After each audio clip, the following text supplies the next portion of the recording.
c'est si bon de partir n'importe où. Elle faisait sourire des millions de Français chaque samedi soir. Pourtant, quand Évelyne Leclerc s'éteint le 30 décembre 2025 à Grasse, à 74 ans, presque personne ne sait qu'elle luttait depuis longtemps contre un cancer du système lymphatique. Aucun communiqué, aucun adieu public, juste le silence. Ce n'est qu'après sa mort que sa fille, Céline, accepte de briser ce mur et de raconter les derniers mois d'une femme qui a refusé la pitié, protégé son image et choisi la discrétion jusqu'au bout. Pourquoi cette icône de la télévision française a-t-elle décidé de disparaître sans un mot? Avant d'être une icône populaire, Évelyne Leclerc est d'abord une femme qui refuse très tôt les cases toutes faites. Née dans une France encore marquée par des codes rigides, elle se construit à contre-courant. Elle n'est ni issue d'un milieu médiatique, ni formatée pour la télévision.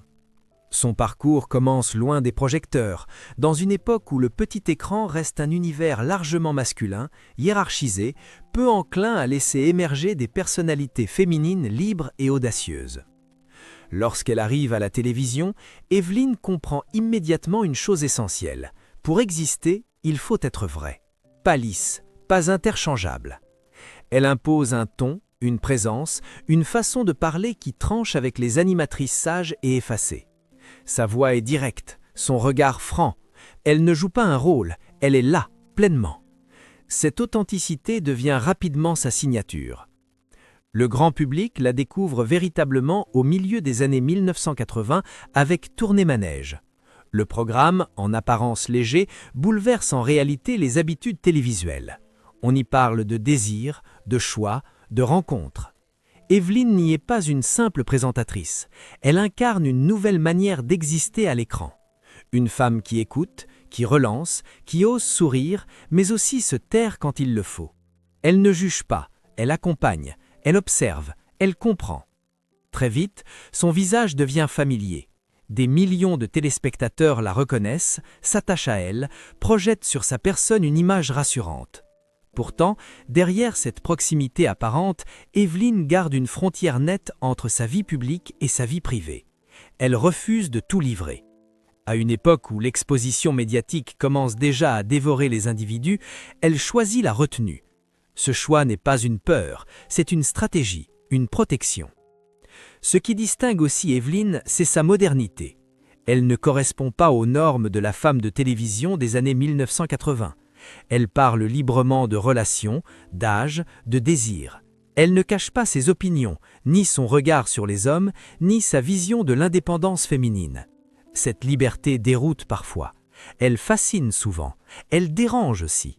Mais Évelyne assume, toujours. En coulisses, ceux qui la côtoient décrivent une femme cultivée, attentive, dotée d'une grande sensibilité. Elle écoute plus qu'elle ne parle. Elle observe les failles des autres sans jamais s'en servir contre eux. Cette empathie, elle la doit à son propre parcours, fait de choix personnels, de renoncements et d'une conscience aiguë de la fragilité humaine.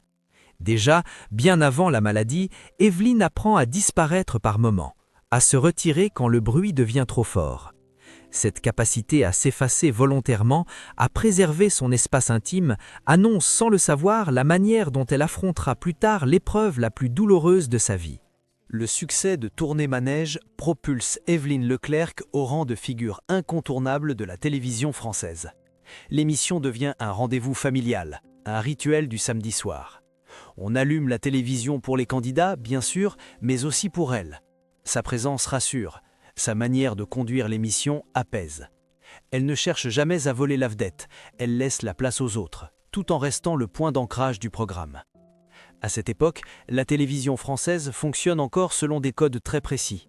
Les animateurs doivent être consensuels, les animatrices discrètes. Évelyne, elle, bouscule subtilement ces règles. Sans provocation frontale, sans slogan militant, elle incarne une forme de liberté nouvelle. Elle ne s'excuse pas d'exister. Elle n'édulcore pas ses propos, elle assume sa féminité sans la transformer en objet. Son apogée médiatique coïncide avec une période de mutation sociale. La place des femmes évolue, les mentalités changent lentement, et Évelyne devient, presque malgré elle, un miroir de ces transformations. Elle parle d'amour sans mièvrerie, de désir sans gêne, de solitude sans honte. Cette sincérité touche le public, notamment les femmes qui se reconnaissent dans cette parole simple et directe. Mais cette liberté a un prix. Certains critiques lui reprochent d'aller trop loin, d'autres jugent son discours trop décomplexé pour l'époque. Lorsqu'elle évoque ouvertement son attirance pour des hommes plus jeunes, lorsqu'elle se définit elle-même comme une femme libre, les réactions se divisent. Une partie du public applaudit, une autre s'agace. Evelyne observe ces débats sans jamais se justifier. Elle ne cherche pas à convaincre, elle vit. Dans les années qui suivent, son image se fise dans la mémoire collective, celle d'une femme moderne, souriante, accessible. Pourtant, derrière cette notoriété, Evelyne reste prudente. Elle refuse l'hypermédiatisation de sa vie privée. Elle ne transforme pas ses relations en sujet de plateau. Elle garde une distance volontaire avec la presse people. Cette retenue intrigue. Certains y voient de la froideur, d'autres une élégance rare. Progressivement, alors que la télévision se transforme, que le rythme s'accélère, qu'on exige toujours plus de spectaculaire, Evelyne commence à se faire plus discrète. Elle n'annonce rien, elle ne dramatise pas, elle choisit simplement de moins apparaître. Ce retrait progressif surprend, beaucoup s'attendent à une reconversion bruyante, à des confidences, à une présence continue. Rien ne vient. Ce silence n'est pas un échec, il est un choix. Evelyne refuse de s'accrocher à une époque qui n'est plus sa sienne. Elle refuse aussi de devenir une nostalgie vivante, invitée uniquement pour rappeler les belles années. Elle préfère préserver ce qu'elle a été plutôt que de se diluer dans une télévision qu'elle ne reconnaît plus. C'est là que se joue un basculement discret mais essentiel. Alors que le public croit assister à une simple mise en retrait professionnelle, une autre bataille commence à l'abri des regards. Une bataille intime, invisible, que personne n'imagine encore. Et tandis que les écrans s'éteignent pour elle, une épreuve autrement plus lourde s'installe dans sa vie, dans le plus grand secret. À mesure qu'Evelyne Leclerc disparaît des écrans, une question s'installe sans jamais être formulée clairement. Pourquoi ? Officiellement, rien ne justifie ce retrait. Aucun scandale, aucun conflit public, aucun communiqué dramatique. Simplement une absence qui s'étire, année après année. Pour le public, Evelyne semble avoir choisi une vie plus calme, loin des plateaux. La réalité est bien plus complexe. C'est durant cette période que la maladie commence à s'insinuer dans son quotidien. Un cancer du système lymphatique, diagnostiqué sans éclat médiatique, sans annonce. Dès le début, Evelyne fait un choix radical. Personne ne doit savoir. Pas la presse, pas les anciens collègues, pas le public qui l'a tant regardé. Ce silence n'est pas dicté par la peur, il est mûrement réfléchi. Elle refuse d'être réduite à une patiente, elle refuse que son image bascule de femme libre à femme affaiblie. Pour ses proches, ce choix est difficile à accepter. Car se taire, c'est aussi porter seul le poids de la maladie. Evelyne minimise, elle rassure, elle détourne les conversations. Elle continue à parler d'autre chose, de projets, de souvenirs, de livres, de films. Elle ne se plaint jamais. Elle ne cherche ni compassion ni indulgence. Ceux qui l'entourent comprennent vite qu'insister serait une trahison de sa volonté. Ce refus de la mise en scène de la souffrance contraste violemment avec l'époque. Autour d'elle, la maladie devient souvent un récit public, un combat médiatisé, parfois même un argument d'exposition. Evelyne s'y oppose instinctivement. Elle a passé sa vie à maîtriser sa présence à l'écran. Elle ne laissera pas la maladie écrire le dernier chapitre à sa place. Peu à peu, les traitements fatiguent son corps, les absences se multiplient, les rendez-vous médicaux rythment désormais son quotidien, mais à l'extérieur, rien ne filtre. À Grasse, où elle s'installe, loin de l'agitation parisienne, elle trouve une forme de refuge. Le cadre est paisible, la lumière plus douce, la vie plus lente. Ici, personne ne l'attend comme une icône, elle est simplement Evelyne, une femme parmi les autres. Cette période marque une première fracture invisible. D'un côté, l'image figée dans la mémoire collective, celle de la présentatrice souriante, sûre d'elle, éternellement libre. De l'autre, une femme confrontée à la fragilité, à la douleur, à l'incertitude. Entre les deux, un mur de silence qu'elle entretient volontairement.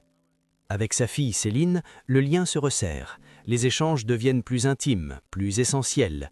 Evelyne transmet sans le dire, par ses gestes, par son calme, par sa façon d'affronter l'épreuve, sans jamais se plaindre. Céline comprend alors que ce silence n'est pas un déni, c'est une posture, une dernière forme de liberté. Car pour Evelyne Leclerc, se taire n'a jamais été fuir, c'est au contraire une manière de rester fidèle à elle-même. et dans cette discrétion extrême se dessine déjà la manière dont elle choisira de vivre et de quitter ses derniers instants. Lorsque la maladie progresse, Évelyne Leclerc ne change rien à l'essentiel de sa posture. Elle sait, elle comprend, elle anticipe, mais elle refuse que cette épreuve devienne le centre de toutes les conversations.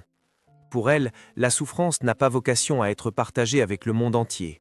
Elle appartient à l'intime, à la famille, à ceux qui sont vraiment là. Les derniers mois sont marqués par une fatigue croissante, parfois écrasante.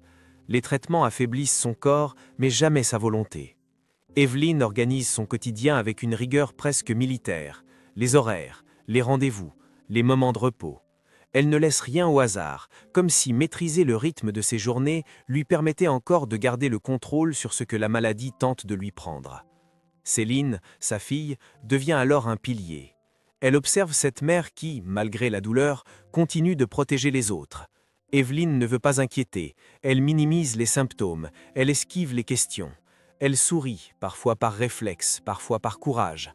Dans le regard de Céline, ce sourire n'est jamais une façade, il est une manière de dire « je suis encore là ». À Grasse, la vie s'organise, loin du tumulte. Pas de journalistes, pas d'amis célèbres, pas de visites inutiles. Évelyne choisit soigneusement les personnes qu'elle accepte de voir, non par rejet, mais par préservation. Chaque énergie compte, chaque échange doit avoir un sens. Elle préfère les silences partagés aux conversations superficielles. La douleur est présente, parfois intense, mais elle ne se plaint pas. Ceux qui l'entourent comprennent que ce silence n'est pas un refus d'aide, c'est une manière de rester digne, fidèle à l'image qu'elle a toujours défendue. Évelyne ne veut pas être regardée comme une femme qui s'éteint, elle veut être perçue comme une femme qui vit jusqu'au bout. Les médecins parlent de rémission possible, puis de rechute. Les mots deviennent techniques, froids. Évelyne écoute, pose des questions précises, mais sans dramatiser. Elle ne demande jamais combien de temps il reste. Elle préfère vivre sans calendrier. Cette attitude déroute parfois, mais elle force aussi le respect.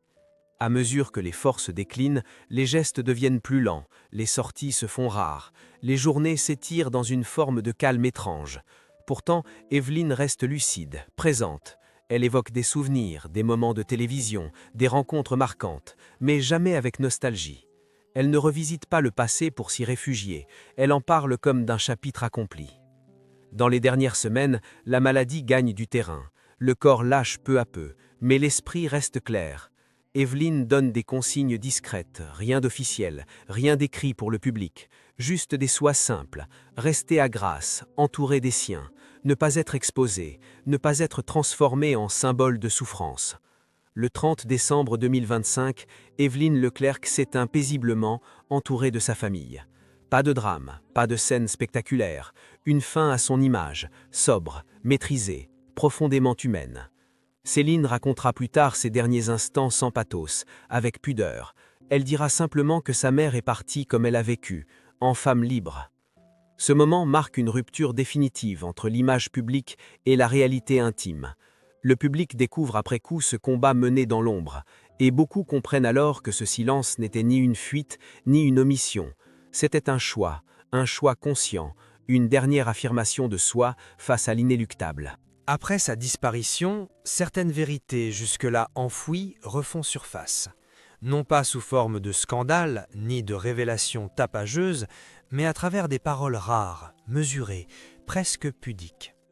Parmi elles, une relation que peu de personnes connaissaient, celle qu'Évelyne Leclerc a entretenue, brièvement mais sincèrement, avec Pierre Palmade.